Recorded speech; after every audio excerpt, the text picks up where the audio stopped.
Good day, YouTube. It is August 3rd, 2020. It's going to be about 85 degrees in Oregon today. This is my 1967 Boyertown Stepvan mobile studio. It sits on a 67 Ford P400 chassis. It's got a Ford 300 cubic inch 6-cylinder inline engine. It is powered by propane. It was converted probably in the 70s. We've had that system all gone through. It has a, what do they call it? New process top loader truck 4-speed. I just decoded this thing actually today for the first time. I've had it 4 years. First time I've decoded it. It actually came with a 240 and a 3-speed. So it's had a transplant over the years, maybe more than one. And this weekend, it had its first paying gig. I have a mobile DJ business, and we did a rolling cruise, blasted music and so forth. It was an awesome time. It's the first time I've ever driven this truck out of town. Took it on a highway, not freeway, but on a highway. And as you can imagine, this thing wraps up pretty good. In the rear of this truck, I'm sorry, things are a little tight in here. I put the biggest tire on it that we could fit. It's a 315/75/16, about a 33-inch tire. And that was to get as much gear ratio out of it as I could. I could probably live with it. But it's the first time I was able to, because I have a tach in it now, know how fast the engine is turning for how fast the truck is going. So using round numbers, 60 miles an hour, about 3,000 RPM, actually might be just a little over that.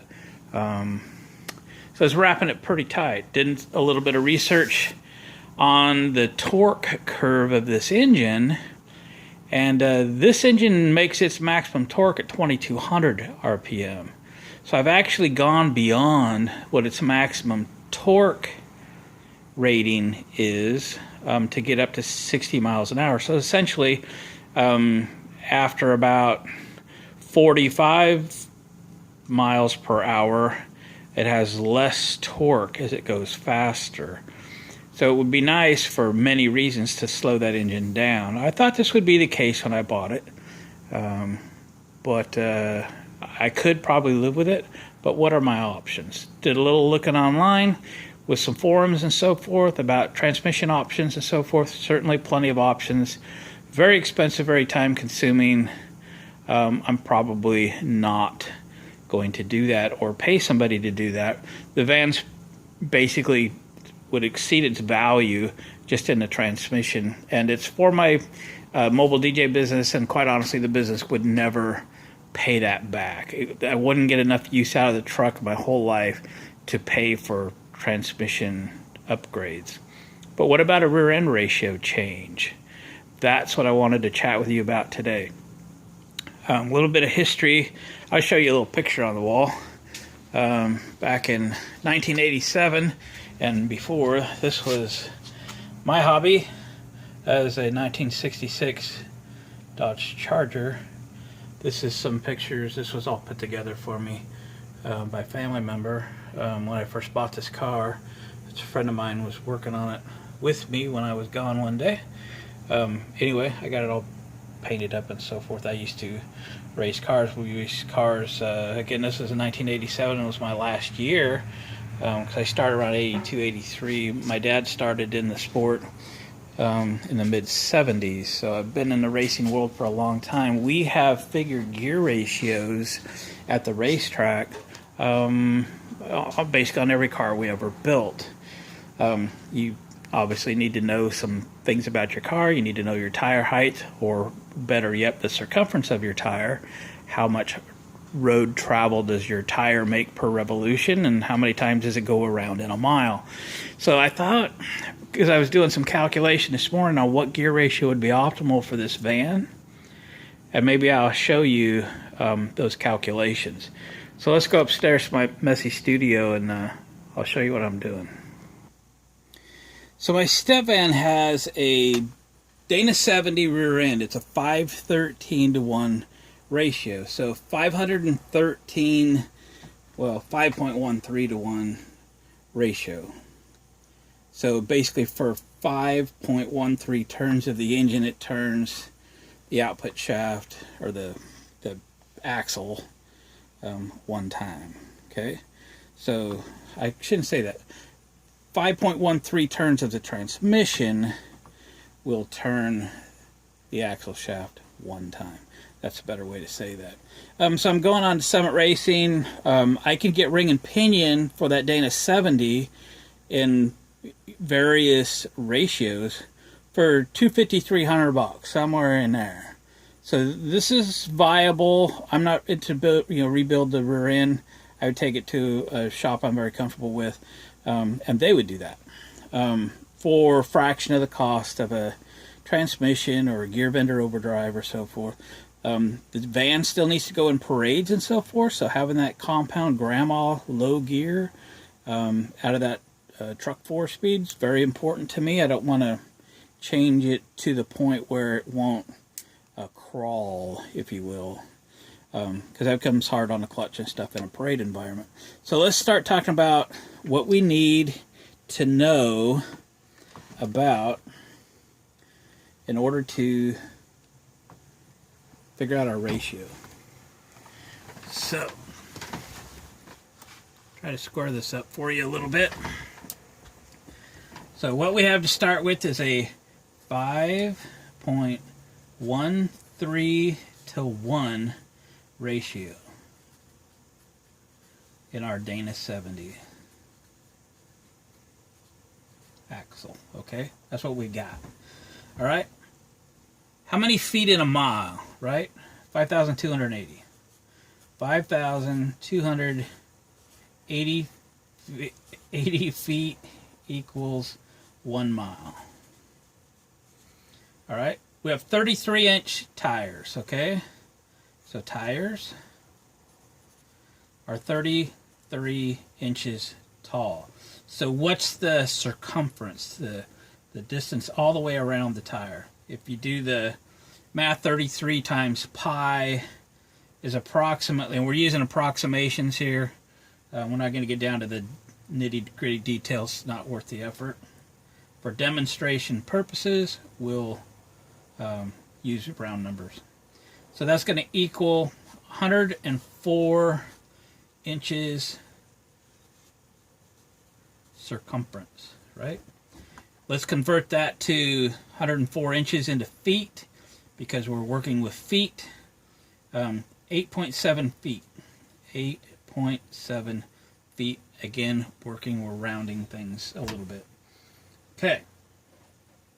How many turns of a 33-inch tire at 8.7 feet per revolution will it take to get to a mile? Right? So a simple calculation. You have 5,280 feet divided by 8.7, which means you have 607 tire RPM equals 1 mile. All right. So we talked about that my engine's turning a little over 3,000 RPM at 60 miles per hour. So that's a mile per minute, right? So I'm going to use 3,200 as a engine RPM. So to get to 1 mile, 607 tire RPM. To get to that, my engine's turning 3,200 RPM. Revolutions per minute, right? Revolutions per minute will give me 1 mile in 1 minute, right? Now, if I took this information that I'm using round numbers, right? And I take 3,200, divide that by 607, I'm at 5.271 to 1 ratio. 5.27. We know I have 513s. I calculated 5.27 because we use round numbers. Okay, that checks, right? Now we know tire size is fixed, right? Doesn't going to change. 3,200 RPM is what we want to change, all right? 2,200 RPM is optimal for that engine. I don't want to go too crazy with the gear ratio because I still need to drive it in town. I still want my compound grandma gear, low gear. So let's shoot for 2,500 RPM at 60 miles per hour, right? So let's do the calculation. And let's take, I should write this down for you. Well, let's do it here. Let's take 2,500 RPM, right? RPM. Divide that by the 607 turns of the tire and get me a ratio, right? If you do the math and you take 2,500 divided by 607, it comes up to 4.11 to 1. If I tried to get that down to 2,200 divided by 607, the math is going to come out to 3.62 to 1. Again, 3.62 turns of the input shaft of the rear end to give you 1 turn of the axle shaft. I've elected not to go this low. I don't have a lot of horsepower. I mean, we're talking 130 horsepower in this engine, right? Maybe 140, something like that. I can't even remember. The torque's pretty good on them. They're at like 220, 230. So that engine's a torque monster. And again, it makes its torque at 2,200 RPM. You go above 2,200 RPM, it doesn't make as much torque. So we want to get really close to that. And it is pretty good even at 2,500 RPM, but the curve is falling down. So that is the calculation. Let's go over it real quick. Just kind of a recap. There's 5,280 feet in a mile. You need to know your tire height. You take your tire height times pi to get your circumference, and then you change inches into feet, right? So we have 33-inch tires, 104-inch circumference. Divided by 12 gets you 8.7 feet for 1 revolution of the tire. That's how far you've traveled in 1 revolution of the tire, okay? So we need 607 revolutions of the tire for every 1 mile, right? 5,280, right? Divided by 8.7.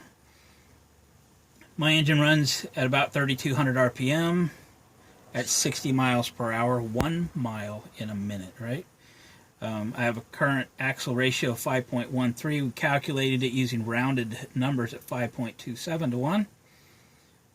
And then we started playing with our ideal RPMs. I'm compromising on 2,500 RPM at 607 revolutions of that tire. Means I will need a ratio of 4.11 to 1. 411s are very easy to come by. And right here on Summit's website, yeah, right there. Sorry, it's not square. Is a ring and pinion installation kit, 410 to 1. Standard rotation, Dana 70 kit for $253. And it would ship today if I ordered it. So what I need to do is go by my mechanic shop that would do this type of work for me and has done this kind of stuff for me for my whole life, and see what they'd charge to do a ring and pinion on my Stepvan. And if I threw a number at it, just guessing, you know, so let's just call it $500-600. That means I can get out of this little project for $800-900.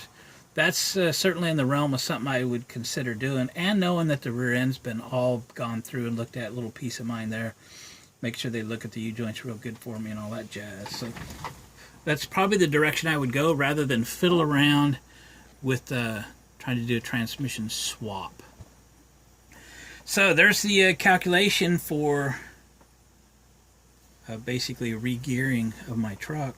You could use this in many ways. Back in our racing days, we knew what our tire size was. We knew we had a given transmission. We knew what that ratio was, and we were trying to figure out what rear end ratio we want to, say not go over 5,800 RPM. So we would want calculation based on our maximum RPM. We don't want to over rev the engine. We want to show up the racetrack with about the right gear ratio. And we were running 4 9-inch or Dodge rear ends and stuff, so it's not like we were doing quick change rear ends where we could have a massive selection of gear ratios. We had to use what we could get. We were low dollar racers back in the day. So anyway, that's the recap. I hope you find it useful. I'm not a super expert at this, but I've done these calculations before, and again, we use some round numbers, so we got some round information. But a 4:11 to 1 ratio is a very popular ratio, and easy enough to get, fairly inexpensive, all things considered. So I appreciate you guys watching the video. Please give it a thumbs up on your way out. That'll help me out a lot. And we'll catch you guys on the next one.